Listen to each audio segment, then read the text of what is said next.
Hi everyone, Ishmael Kolya is your realtor, associate broker with eXp Realty, and the team leader for the team of experts. Let's talk about post-closing checklist. What do we need to do in order to get ready for the conclusion of the sale and you moving on to the next chapter of your life? So congrats, you're in contract, appraisal is done, title is clear, closing has been set, and now we're ready to close and you are ready for what comes next in your life. Here are a few things that we need to keep in mind just to prepare for that. Number one is you want to cancel your utilities. So once the closing date has been set, let's imagine the closing is set as September 15th, then you want to call your utility provider and let them know to disconnect your service from September 15th. Don't worry, the services, meaning the electricity, will not be turned off, but your name will be removed from the account as of that date, or you will not be liable for the usage after that date.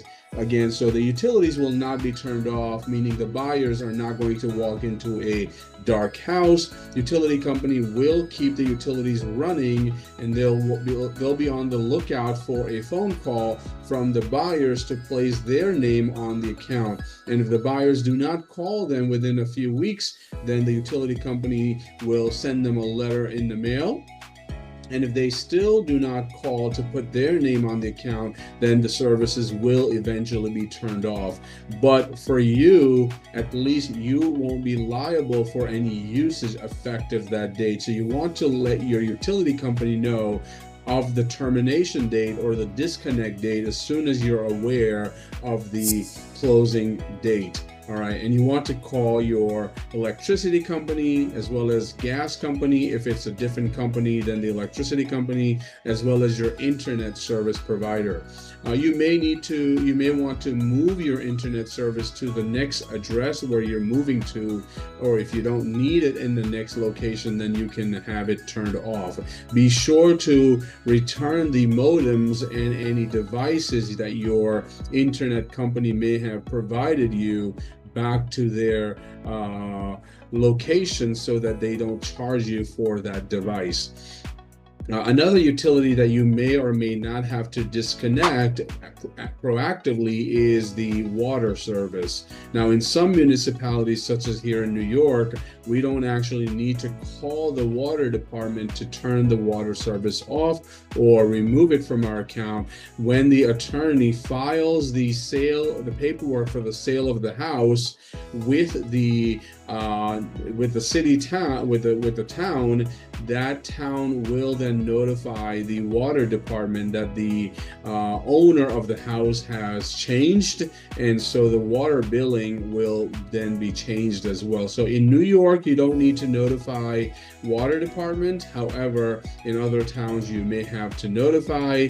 It may be beneficial for you to call the water department and find out if you need to let them know about the sale of the house or not. So keep that in mind. Also, you may need to provide them with a final water reading. So your attorney will ensure that you don't overpay for water, as well as if you have an oil tank in your home for the heating of the house, your attorney will want to make sure that you don't overpay for water usage as well as the oil usage. And for those, you may need to get a reading.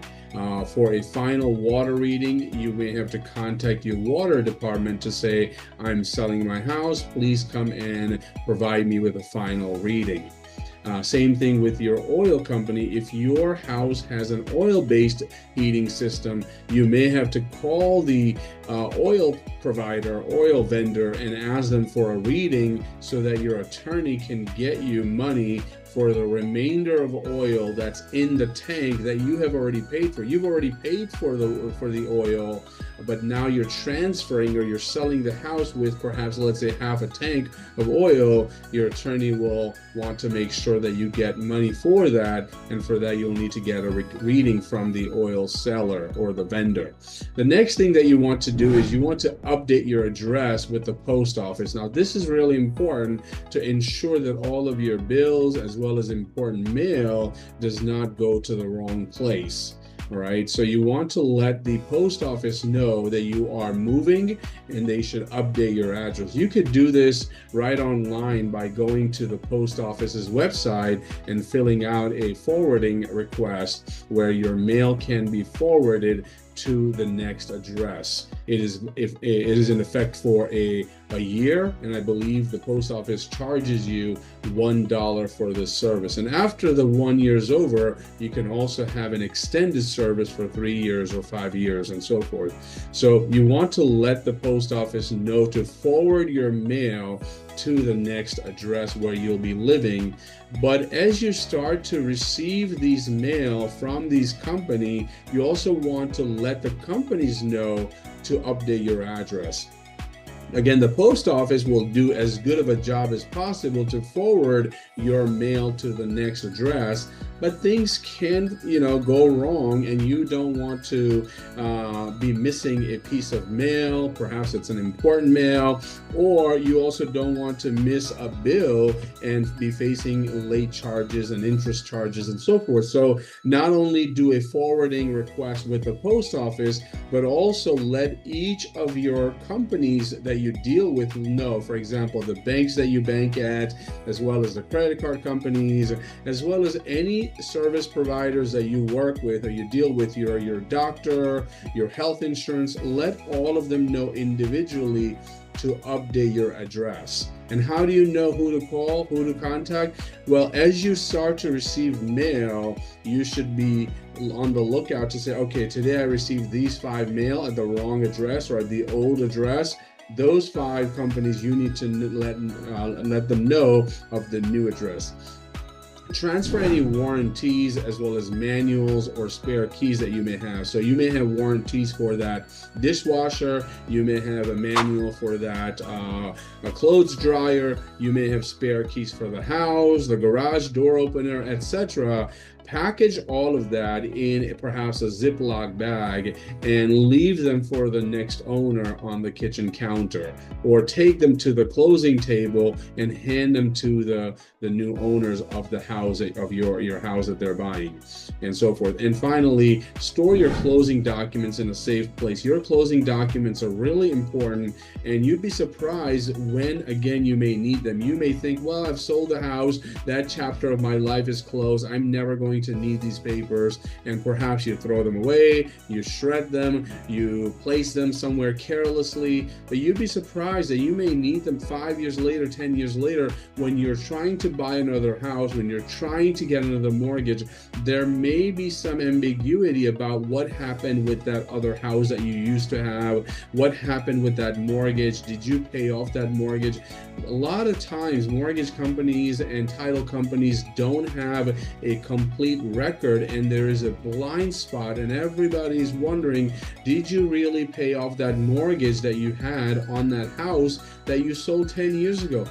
And that mortgage company has now gone out of business, that lawyer that you work with has gone out of business, and that title company is not to be found anywhere. And so that next lawyer that you are working with 10 years from now, buying a new house, will be asking you, do you have any paperwork for the sale of that house, for the satisfaction of that mortgage? So I highly recommend not to discard closing documents, but rather keep them in a safe, dry place. Put them in an airtight bag. If you have a safe in the house, put them in a safe so that they're safe and secure. That's really it. I mean, reach out to me and I'm happy to discuss with you one-on-one. 914-540-8849, 914-540-8849.